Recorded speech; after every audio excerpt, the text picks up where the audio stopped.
नूह साजिश के तार, जिम्मेदार कितने किरदार, ये सवाल इस वक्त सबसे बड़ा बना हुआ है। नूह हिंसा के बाद जिस तरह से हिंसा की आग दूसरे जिलों में फैली, उसके बाद ये सवाल और भी ज्यादा बड़ा हो गया है। नमस्कार, आप देख रहे हैं सवाल आपका, मैं हूं कायनात अंसारी। हरियाणा के नूह में सोमवार को भड़की सांप्रदायिक हिंसा इतना विकराल रूप लेगी, ऐसी कल्पना भी किसी ने नहीं की थी।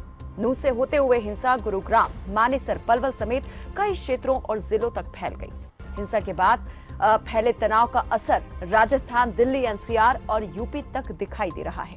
सभी जगह पुलिस अलर्ट मोड पर है। हिंसा के पीछे गहरी साजिश थी, इस बात को हरियाणा के गृह मंत्री अनिल विज मान रहे हैं। लेकिन किसकी साजिश ने नूह को सांप्रदायिक हिंसा की आग में झोंक दिया, इससे पर्दा उठना अभी बाकी है। लेकिन सियासी गलियारा हिंसा के लिए प्रदेश सरकार और पुलिस प्रशासन को सीधे जिम्मेदार ठहरा रहा है। कांग्रेस समेत दूसरे विपक्षी दल के नेताओं का कहना है कि अगर प्रदेश सरकार और पुलिस प्रशासन सतर्कता बरतते तो ऐसा नहीं होता।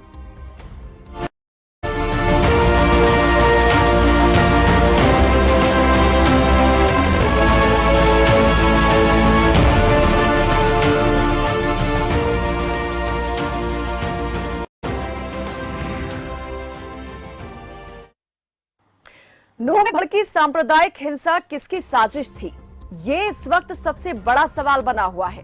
विश्व हिंदू परिषद की एक यात्रा पर पथराव के बाद हिंसा भड़की, उपद्रवियों ने खूब बवाल काटा, सैकड़ों दुकानों में तोड़फोड़ की गई तो दर्जनों वाहन फूंक दिए गए।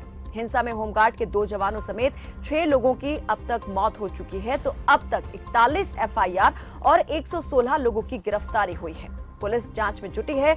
हालात अभी पूरी तरह से सामान्य नहीं है। दोनों समुदायों के सदस्यों की शांति कमेटी बनाकर पुलिस प्रशासन शांति व्यवस्था की बहाली के लिए प्रयास में जुटा है।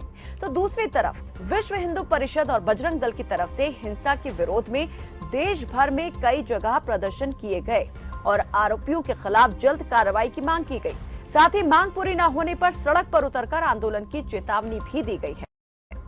नूह हिंसा से फैले तनाव और वीएचपी बजरंग दल की रैलियों पर रोक लगाने वाली याचिका पर सुप्रीम कोर्ट में भी आज सुनवाई हुई, जिस पर कोर्ट ने कड़ा रुख दिखाया। रैलियों पर तो रोक से कोर्ट ने इनकार कर दिया, लेकिन हरियाणा, यूपी और दिल्ली राज्य सरकारों को सख्त निर्देश दिए कि वो सुनिश्चित करें कि रैलियों में हेट स्पीच और किसी समुदाय विशेष के खिलाफ कोई भड़काऊ भाषण न दिया जाए। एक तरफ जहां नूह हिंसा पर सुप्रीम कोर्ट ने सख्ती दिखाई, तो दूसरी तरफ विपक्ष के नेताओं ने प्रदेश सरकार को निशाने पर लिया और हिंसा को प्रदेश सरकार और पुलिस प्रशासन की नाकामी करार दिया। कांग्रेस सांसद रणदीप सुरजेवाला ने कहा कि जब गुरुग्राम, नूह, सोहना में ये हिंसा भड़क उठी थी तो सरकार क्या कर रही थी। सरकार के पास इंटेलिजेंस यूनिट की रिपोर्ट थी कि सुनियोजित तरीके से हिंसा हो सकती है, फिर भी सरकार ने एक्शन क्यों नहीं लिया। एआईएमआईएम प्रमुख असदुद्दीन ओवैसी ने कहा कि नूह में जो हिंसा हुई वो निंदनीय है और वो उसका समर्थन नहीं करते हैं, लेकिन उन्होंने सवाल किया कि पुलिस और सरकार क्या कर रहे थे। इन तमाम आरोप प्रत्यारोपों के बीच प्रदेश के मुखिया सीएम मनोहर लाल का एक बयान भी सामने आया, जिसमें उन्होंने कहा कि हर शख्स की सुरक्षा न पुलिस, न आर्मी, न समाज कर सकता है। सुरक्षा का वातावरण बनाना पड़ता है। नूह की फिजा में डर और दहशत वाली शांति है। ऐसे में हालात कैसे होंगे बहाल? सुरक्षा और कानून व्यवस्था से जुड़ा है ये बड़ा सवाल, और सबसे बड़ा सवाल, क्यों हुआ ये पूरा बवाल? चलिए इस पर चर्चा करेंगे, लेकिन सबसे पहले एक नजर सवालों पर। क्यों जला हरियाणा का नूह? इसकी ये साजिश थी। हिंसा के पीछे किसकी साजिश? नूह के बाद दूसरे जिलों में कैसे बिगड़े हालात? जितनी तेजी से हालात बिगड़े, क्या उन्हें कंट्रोल किया जा सकता था या नहीं किया जा सकता था? नफरत की भेंट चढ़े निर्दोष, किसका है दोष? वायरल वीडियो संदेश हिंसा के लिए जिम्मेदार? क्या आप मानते हैं कि जो वायरल वीडियो संदेश थे, मोनू मानेसर का जो वीडियो संदेश जिस तरीके से आग की तरीके से फैला और उसको लेकर जो रिएक्शन लगातार दोनों ही समुदायों की तरफ से सामने आ रहे थे, क्या उसको देखते हुए, उसे मद्देनजर रखते हुए पुलिस प्रशासन को अलर्ट हो जाना चाहिए था, सतर्कता बरतनी चाहिए थी, तैयारी उस हिसाब से की जानी चाहिए थी, जो कि नहीं हुई। और इसी को लेकर आज विपक्ष सवाल कर रहा है। जनता के मन में भी कई सवाल है इस हिंसा को लेकर के, आखिर यह हिंसा क्यों भड़की?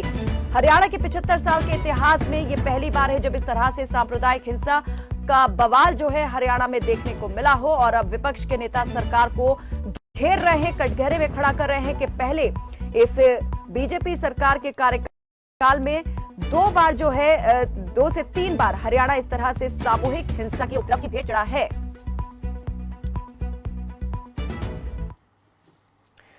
और इस पर ज्यादा बातचीत करने के लिए हमारे साथ जो मेहमान जुड़े हैं, कांग्रेस के प्रवक्ता रमन सिंह हमारे साथ जुड़ गए हैं। स्वागत है आपका रमन जी। और इस चर्चा में हमारे साथ बीजेपी के प्रवक्ता भी जुड़ेंगे, अभी फिलहाल नहीं जुड़े हैं। आपसे ही चर्चा की हम शुरुआत करते हैं। हिंसा के लिए कहीं ना कहीं यहाँ पर कहा जा रहा है कि पुलिस प्रशासन का एक बड़ा फेलियर है, लेकिन यहाँ पर जो विपक्ष है वो सीधे तौर पर सरकार को भी आड़े हाथ ले रहा है। क्या अब सियासत शुरू हो गई है इस हिंसा को लेकर? देखिए कायनात जी, बात सीधी और स्पष्ट है। सरकार की जिम्मेदारी और सरकार की प्राथमिकताएं हैं कि वो अपनी जिम्मेदारी से नहीं भाग सकती। आवाम की हिफाजत करना इस हुकूमत का पहला फर्ज है। अगर आवाम सुरक्षित नहीं है तो सरकार किस नाम की? जब सरकार के पास इस यात्रा को लेकर एक मैसेज था कि ये यात्रा होनी है और आज सरकार कह रही है कि संयोजित था या क्या नहीं था, तो सरकार के पास इंटेलिजेंट इनपुट्स होते हैं, सरकार की सीआईडी रिपोर्ट्स होती है और प्रशासन को उस लेवल पे सोचना चाहिए था कि अगर भगवान ना करे जिस तरह की ये दुर्भाग्यपूर्ण घटना हुई है, 2 पक्षों का टकराव हुआ है, तो हम इस स्थिति को कैसे कंट्रोल करें? कोई भी तैयारियां नहीं थी। सरकार मुंह छुपाकर बैठी रही निरंतर। एक चीज बताइए मुझे कायनात जी, आज जिन लोगों ने अपनी जान गंवा ली या जिन लोगों ने पूंजी लगाकर अपने काम, कारोबार और घर ये सब जोड़ रखे थे, उनको आग लगा दी। सरकार को शर्म आनी चाहिए कि जिन लोगों की हिफाजत करना सरकार की पहली प्राथमिकता है। जैसे कि आज इनके केंद्रीय मंत्री राव इंद्रजीत जी ने कहा कि यात्रा पर सवाल उन्होंने खड़े किए अपने आप के। अगर कोई धार्मिक प्रोग्राम है, जैसे उन्होंने कहा कि हथियारों के साथ लोग गए, या जो भी उन्होंने अपना वक्तव्य दिया है, आज जो न्यूज की सुर्खियां हैं और अखबार में भी आया है, तो दुर्भाग्यपूर्ण है कि हरियाणा की आवाम को ये लोग सुरक्षा नहीं दे पाए। सरकार की जिम्मेदारी है हर एक नागरिक के प्रति, कोई एहसान नहीं कर रही सरकार किसी पे। सरकार ये जनता इसलिए चुनती है कि हमें हिफाजत मिले, सरकार लेकिन से जो मिलने वाली सुविधाएं हैं वो मिले। सीएम मनोहर लाल ने आज जो प्रेस कॉन्फ्रेंस की उसमें उन्होंने कहा कि पुलिस और सेना जो है या समाज जो है हर एक व्यक्ति को सुरक्षा नहीं दे सकता। देखिए, खट्टर साहब का बयान बड़ा ही दुर्भाग्यपूर्ण है। वो तो ये कह रहे हैं, उनका कहने का मतलब ये है कि जनता राम भरोसे है। ये कैसी बात की? इसका मतलब तो आपको सरकार में रहने का अधिकार नहीं है, आप रिजाइन दें और सरकार से बाहर हो। हम बताएंगे, पहले भी हरियाणा भाईचारे की मिसाल रहा है, कायम रहा है। 1947 से लेके आज तक कभी भी मेवात में इस तरह की परिस्थितियां नहीं हुई कायनात, ये पूरी आवाम जानती है। लेकिन जो परिस्थितियां पैदा हुई वो दुर्भाग्यपूर्ण है और हम इसकी कड़े शब्दों में हम इस दुर्घटना की, जो ये 2 पक्षों में टकराव हुआ है, हम इसकी कड़े शब्दों में निंदा करते हैं। रमन जी, क्या वायरल वीडियो जो संदेश लगातार सोशल मीडिया पर फ्लैश हो रहे थे और तेजी से फैल रहे थे, क्या आप उन्हें भी मानते हैं कि इस हिंसा के लिए कहीं ना कहीं वो भी जिम्मेदार है? देखिए कायनात, बात सीधी और स्पष्ट है। मैं इस पे एक पॉइंट बड़ा मजबूती से रखना चाहूंगा। उनकी जांच होनी चाहिए और उसमें जो भी दोषी है, चाहे वो किसी भी पक्ष से हो, उसको बख्शा ना जाए किसी भी सूरत में, क्योंकि कानून को अपने हाथ में लेने का किसी को अधिकार नहीं, चाहे वो कोई भी है, बिल्कुल नहीं बर्दाश्त किया जाए। लेकिन साथ साथ कांग्रेस की और हमारी एक मांग है कि इस मामले की जांच माननीय हाई कोर्ट के जस्टिस के नेतृत्व में एक कमेटी बने जो इस सारे मामले की जांच करे और जो दोषी है, चाहे वो किसी भी समुदाय से है, कोई भी है। रमन जी, मैंने वायरल वीडियो को लेकर आपसे सवाल किया क्योंकि कहीं ना कहीं अब ये भी बात निकल के सामने आ रही है कि जो विधानसभा में कांग्रेस के नेता हैं मामन खान, उन्होंने जिस तरीके से बयानबाजी यहाँ पर भड़काऊ की थी, वो इसके लिए कहीं ना कहीं जिम्मेदार है। मैंने कायनात स्पष्ट शब्दों में कहा है कि माननीय हाई कोर्ट के नेतृत्व में एक कमेटी बनाई जाए। आज क्या हुआ या उस टाइम मामन विधायक ने क्या कहा या क्या परिस्थितियां हुई, सोशल मीडिया पे क्या वीडियो वायरल हुए, लॉ एंड ऑर्डर कहां फेल हुआ, सीआईडी इनपुट क्या था, प्रशासन की जिम्मेदारी क्या थी, प्राथमिकताएं क्या थी, इन सब की जांच हो। और मैं बड़े स्पष्ट शब्दों में कह रहा हूं कि बीजेपी सोच रही है कि इससे कोई चुनावी फायदा हो जाएगा या हमें इस तरह से कोई लाभ होगा, तो इस गलतफहमी में ना रहे। भाईचारे की मिसाल रहा है हरियाणा, जब से स्थापना हुई है हरियाणा की, कभी इस तरह की परिस्थितियां नहीं हुई। लेकिन आज बड़ा अंदर से बड़ी पीड़ा होती है कि मेरे हरियाणा की आवाम इस तरह से दुखी है, परेशान है, और उच्च सतर पर बैठे हुए अधिकारियों का लॉ एंड ऑर्डर फेल हुआ। सरकार के मुख्यमंत्री ये कह दे कि उन्होंने तो कहा है कि हमारी तो कोई प्राथमिकता ही नहीं है। आप पहले ही अगर ऐसा कह दोगे तो जो भी लड़ने वाले या जो भी हिंसा फैलाने वाले लोग हैं, वो तो फिर वैसे ही उपद्रव मचाएंगे। जब खट्टर साहब इस तरह का बयान देंगे कि पुलिस की, आर्मी की और किसी की कोई जिम्मेदारी नहीं है, सीएम का ये बयान कहाँ और कब दिया गया? किस बयान की आप बात कर रहे हैं? एक नागरिक को सुरक्षा नहीं दे सकते, एक को बिल्कुल देनी पड़ेगी। नहीं, पुलिस, उन्होंने कहा कि पुलिस जो है हर एक व्यक्ति को जो है सुरक्षा नहीं दे सकती है। देखिए कायनात, बात सीधी है, कोई इसमें दो मत बात नहीं, एक मत बात है। यात्रा निकली, पुलिस वहां पे अगर 1500 की वहां पे स्ट्रेंथ पुलिस की लगा देते तो शायद परिस्थितियां कुछ और होती। लेकिन जब सरकार की पुलिस और लॉ एंड ऑर्डर फेल हो जाएगा, लेकिन तो एसपी का कहना है कि 900 पुलिसकर्मी वहां पर तैनात थे उस वक्त मेवात में, नूह में। ये सफेद झूठ बोलने में ये लोग माहिर हैं, ये सत्य नहीं है और ना ही ये स्वीकार्य है। मुझे एक चीज बताओ कायनात जी, आपका भी जिंदगी का एक तजुर्बा है, आप भी एक सीनियर एंकर हैं। अगर 900 पुलिस वाले होते तो क्या ये हालात हो जाते? आप अपने अंदर जो आपके आत्मा है उससे क्या आप ये जवाब दे सकते हैं कि 900 पुलिस वाले होंगे? कौन इस बात पे विश्वास करेगा? वहां पे होम गार्ड के कुछ लगा रखे थे जो आज न्यूज़पेपर की सुर्खियां भी बनाए। मैं उसी के बिहाफ पे कह रहा हूँ, ना तो मैं वहां था ना कायनात जी थे, लेकिन जो परिस्थितियां हुई, पुलिस का बिल्कुल totally law and order fail हुआ। ये एक मत बात है। और सरकार को मैं बड़ी जिम्मेदारी से एक बात कहना चाहता हूं। कुछ दर्शक हमारे साथ जुड़ गए हैं, आगे हम चर्चा इस पर जारी रखेंगे। रणवीर रोहतक से जुड़े हैं, प्रेम चेन्नई से जुड़े हैं, स्वागत है आपका रणवीर जी, रखें अपनी बात। कायनात जी नमस्कार। जी नमस्ते। कायनात जी, जो घटना घटी है ये बहुत ही गलत है। ऐसा भाईचारा कभी भी खराब नहीं होना चाहिए, लेकिन कुछ सोशल मीडिया पर वीडियो वायरल हो रहे हैं कि मैं बिट्टू बजरंगी बोल रहा हूँ, मैं तुम्हारा जीजा आ रहा हूँ, माला लेकर प्यार रखना। तो इस तरह की अगर कोई भाषा बोलेगा तो देखो, आप चाहे हमारी बहन है, बेटी है, आपको कोई कहेगा तो आपका भी खून खोलेगा। लेकिन की जांच अच्छी तरह से होनी चाहिए और निष्पक्ष ढंग से जांच होनी चाहिए। इन हालातों को देखकर तो इतनी नफरी को, इतने जनता को सारा तो जुलूस निकालने की परमिशन दी, तो फिर प्रबंध भी पूरा करना चाहिए था ना। सरकार की न तो CID काम कर रही, न सरकार ने पूरा वहाँ पर कोई कार्य किया। अभी वीडियो को देख रहे हैं तो उससे तो ये बजरंगबली जो कह रहे हैं इन्होंने पूरा उपद्रव बताया, और उसके बाद में दूसरा कौन बर्दाश्त करेगा? तो समुदायों टकराव करने वाले सरकार की पर इससे तो जिससे कुछ आदमी ऊपर एक चिट दे रहे हैं गृह मंत्री जी के, उसका कोई हाथ नहीं है। जिनके वीडियो देखो तो चुनौती दे रहा है। ऐसे आदमियों के सपोर्ट करके सरकार क्या होगा? ठीक है रणबीर जी, बहुत शुक्रिया हमारे साथ इस कार्यक्रम में जुड़ने के लिए। तो जो वायरल वीडियो मोनू मानेसर का था, उसी वीडियो को लेकर यहाँ जो दर्शक थे उन्होंने सवाल किया कि इस तरह की भड़काऊ भाषा का इस्तेमाल किया गया, लेकिन उसके बावजूद भी गृह मंत्री मानते हैं कि उसकी कोई भूमिका नहीं है। हालांकि जो DGP है उनका कहना है कि मोनू मानेसर जो है उसकी भूमिका की भी जांच की जाएगी, SIT गठित है इस मामले में जांच के लिए। प्रेम चेन्नई से हमारे साथ एक और दर्शक है, प्रेम स्वागत है आपका और रखिए अपनी बात। सत्यप्रकाश जरावता भी BJP के प्रवक्ता हमारे साथ, BJP विधायक हमारे साथ जुड़ गए हैं, बहुत स्वागत है आपका जरावता जी। और जल्द ही मैं आपका रुख करूंगी। प्रेम हमारे साथ जुड़े हैं चेन्नई से। प्रेम जी, नमस्कार मैम जी मैं हेलो जी प्रेम, हम सुन पा रहे हैं आपको। मैम मैं ये कहना चाहता हूँ कि इंटरनेट बंद कर दिए गए, अफवाह न फैले ये बोल दी गई, लेकिन आज CM साहब ने जो भाषण दे दिया उससे तो पब्लिक डर गई।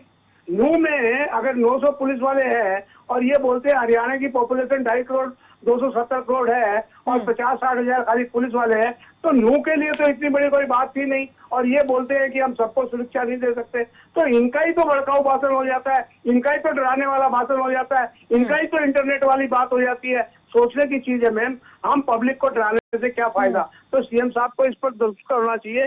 जो भी चीज है उसको संभालेंगे, उसमें कोई बात नहीं है, लेकिन इनका कहने का मतलब ये है कि हम बहुत बहुत शुक्रिया प्रेम। समय हमारे पास बहुत कम बचा है और जो हमारे साथ मेहमान जुड़े हुए हैं बीजेपी के विधायक सत्य प्रकाश जरावता, उनसे भी मुझे उनका पक्ष लेना है। जरावता जी, कई सवाल यहाँ पर खड़े हो रहे हैं, सरकार से सवाल है, पुलिस प्रशासन से सवाल है और जो बयान यहाँ पर निकल के सामने आ रहे हैं उनमें भी दो राय यहाँ पर देखी जा रही है। एक तो डिप्टी सीएम दुष्यंत चौटाला की तरफ से जो बयान दिया गया जिसमें उन्होंने कहा कि जो आयोजक थे यात्रा के उनकी तरफ से कोई मंजूरी नहीं ली गई थी, लेकिन उसके बाद जो है आयोजकों की तरफ से बात निकल के सामने आती है। वो बताते हैं कि हमने अनुमति ली थी प्रशासन से और उसको लेकर मानेसर में महापंचायत भी हुई और महापंचायत को कोई मंजूरी नहीं दी गई थी प्रशासन की तरफ से, लेकिन उसके बावजूद भी बजरंग दल और विश्व हिंदू परिषद और ग्रामीणों की तरफ से महापंचायत हुई जिसमें इस बयान को लेकर नाराजगी भी जाहिर की गई। तो सवाल यही है कि अगर यहाँ पर शांति की अपील हो रही है, अभी स्थितियां संवेदनशील बनी हुई हैं, तो भी इस तरीके से प्रशासन इन तमाम चीजों को रोक पाने में क्यों लाचार और बेबस नजर आता है? चलिए जरावता जी, लगता है हमारा संपर्क टूट गया है। रमन जी, जो सवाल मेरा यहाँ पर जरावता जी से मैं चाहूंगी जरा उस पर आप जवाब दें। देखिए, इन परिस्थितियों में सबसे पहले तो सरकार की ओर तमाम विपक्षी दलों की पहली प्राथमिकता है शांति की अपील की जाए, क्योंकि देखिए कायनात जहां तक नुकसान हो चुका है उसको आगे और किसी भी सूरत में ना हो, उसकी पहली प्राथमिकताएं हमारी सबकी है कि शांति बनाए रखें। ठीक है रमन जी, आपको बीच में रोकना चाहूंगी। सत्य प्रकाश जरावता हमारे साथ जुड़ गए हैं। जरावता जी, सुन पा रहे हैं मुझे? जी जरावता जी, जो सवाल मैंने आपसे किया था मैं चाहूंगी जरा जल्दी से उसका जवाब दे दें। सरकार से सवाल हो रहा है कि सरकार और पुलिस क्या कर रही थी। ठीक है, सवाल मैं दोबारा दोहरा देती हूँ। इस हिंसा को लेकर विपक्ष के नेता रणदीप सुरजेवाला भी आरोप लगा रहे हैं कि सरकार और पुलिस का बड़ा फेलियर है, क्योंकि जब ये सब कुछ घटित हो रहा था नूह के बाद, जैसे मानेसर गुरुग्राम तक ये हिंसा पहुंची, उस वक्त सरकार और पुलिस प्रशासन क्या कर रहे थे? कहीं मानेसर गुरुग्राम तक नहीं पहुंचा। ये जो घटना थी नूह हुई थी और ये इन्होंने जब उस समय अगर रणदीप सुरजेवाला जी मामन खां को रोकना चाहिए था कि भाई आप इस तरह की भाषा का प्रयोग ना करें, और उन्होंने जो भाषा की वो गलत प्रयोग की। मैं तो यही कहूंगा 4 से 5 महीने पहले मामन खान ने ये बयान दिया था, उसके बाद अभी रिसेंटली मोनू मानेसर का भी एक वीडियो वायरल होता है जिसमें वो भड़काऊ बयानबाजी करता है, लेकिन जब उस वीडियो को लेके बात होती है गृह मंत्री क्लीन चिट दे रहे हैं उसको। आप अगर भड़काऊ वीडियो की बात कर रहे हैं तो दोनों तरफ से भड़काऊ वीडियो आया है। आप मोनू मानेसर की वीडियो की भी बात कीजिए। मैं कह रहा हूँ जो भी दोषी है उसके खिलाफ कार्रवाई होनी चाहिए और शांति व्यवस्था हो, कानून का शासन हो, आपसी भाईचारे से रहे। बस मुख्यमंत्री का एक बयान भी सामने आया जिसमें उन्होंने कहा कि पुलिस जो है वो हर एक व्यक्ति को सुरक्षा नहीं दे सकती। 2 करोड़ 70 लाख आबादी है हरियाणा की और 60,000 के करीब पुलिसकर्मी हैं। जी बिल्कुल हर आदमी के लिए मैंने कहा ना कि देखिए चाहे पूरे दुष्की लग जाए, समाज को भाईचारा कायम रखना समाज के प्रतिनिधियों का भी काम है। तो आप जनप्रतिनिधि हैं, आप समाज के जनप्रतिनिधि हैं, आप क्या कहेंगे? आप किस प्रकार से ड्यूटी निभा रहे हैं? हमारी ड्यूटी नहीं है क्या हम समाज में भाईचारा कायम रखें? सर वही बात है, जब उस भाईचारे को कोई तोड़ने का, बिगाड़ने का काम करता है, बजाय उन लोगों तक पहुंचने की अगर इस तरीके से बयान सामने आएंगे, उस बयान पर आप क्या कहेंगे? मैं सिर्फ ये जानना चाह रही हूँ। सबकी ड्यूटी है, समाज की ड्यूटी है, मीडिया की ड्यूटी है कि भाईचारा कायम रहे, सबकी ड्यूटी है। ड्यूटी तो सबकी है, लेकिन निभानी सबसे पहले किसे है? प्राथमिकता किसकी है? बिल्कुल सरकार ने लोगों को सुरक्षा देना पुलिस की प्राथमिकता है और सरकार की जिम्मेदारी है, फर्ज है। अगर प्रदेश के मुखिया की तरफ से ये बयान सामने आता है, मैं सिर्फ इसके मायने जानना चाहती हूँ सर, इन हालात में जहाँ पर सुरक्षा का भरोसा, आश्वासन देना चाहिए था, वहाँ अगर सीएम कहते हैं इस तरह से, तो वो क्या इसके मतलब निकाले जाए? इसका साफ है, समाज में सब मिलके रहे, भाईचारा कायम रखे, लेकिन उसी भाईचारे को तोड़ने का प्रयास हुआ है नूह के अंदर। नारे पर चले। और अभी जिस प्रकार से ये भी आपसे जानना चाहेंगे, जो तेवर हैं बजरंग दल, विश्व हिंदू परिषद की तरफ से जो दिखाए जा रहे हैं, अभी हालात किस तरीके के बने हुए हैं? लेकिन वो ऊपर नहीं, कानून अपना काम कर रहा है। कानून अपना काम ही तो नहीं कर रहा है सर। अगर ये हिंसा इस तरीके से नहीं भड़कती, अगर काम नहीं कर रहा होता तो बड़ी कैजुअलिटी होती। कानून ने काम किया तभी तो आज शांति है, कहीं कोई दंगा नहीं है, सब सुख, चारों तरफ सुख, कोई दिक्कत ही नहीं है, एकदम सब स्थिति कंट्रोल में है। ये पहले भी हो सकता था सर। जब नूह में हिंसा हुई उसके बाद आधी रात को गुरुग्राम ये में तो और इस भी तरीके से पहले एक हो धार्मिक सकता था, स्थल पर जाकर अगर वो उसे इस तरह आग की नहीं पत्रकार लगाई वार्ता जाती, का वहां प्रयोग पर नहीं होता तो जो पहले व्यक्ति थे ये मौजूद बात उन्हें उनकी हत्या नहीं की जाती।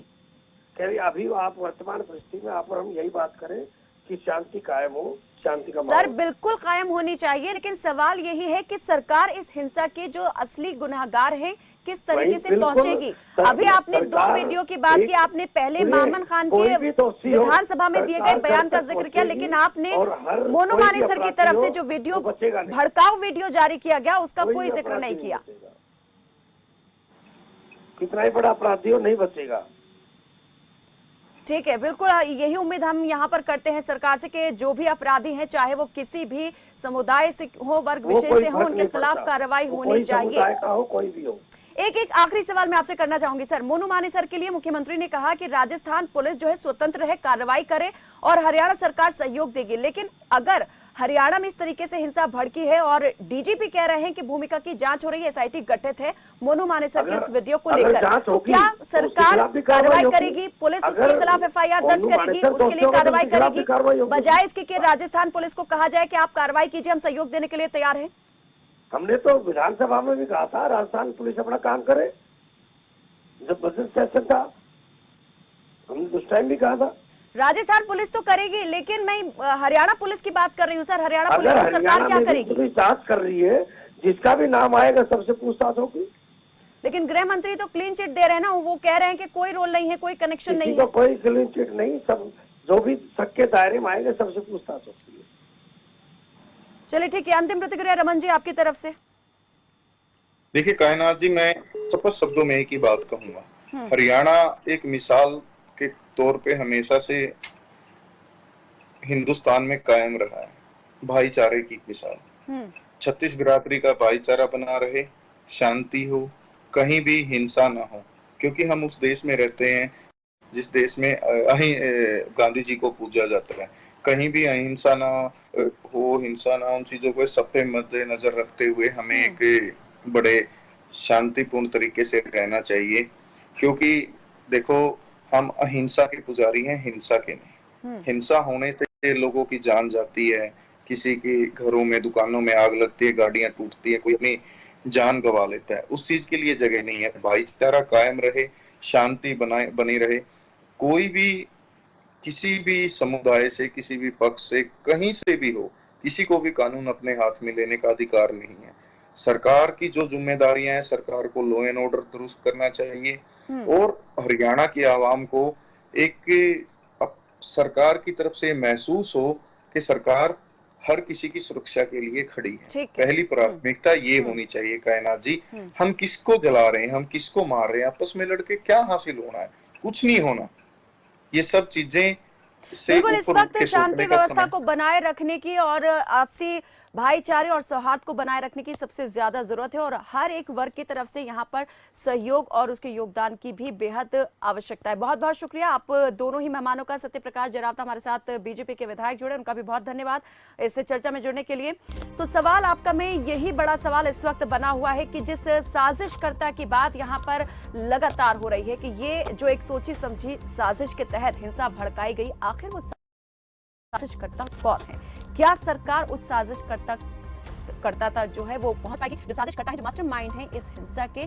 क्या उन असली गुनहगारों तक सरकार और प्रशासन, पुलिस प्रशासन जो है वो पहुंचेंगे और जो निर्दोष हैं, जो पीड़ित हैं, उन्हें न्याय कब और किस तरह से दिलाया जाएगा? फिलहाल के लिए बस इतना ही। आप देखते रहें खबर फास्ट। नमस्कार।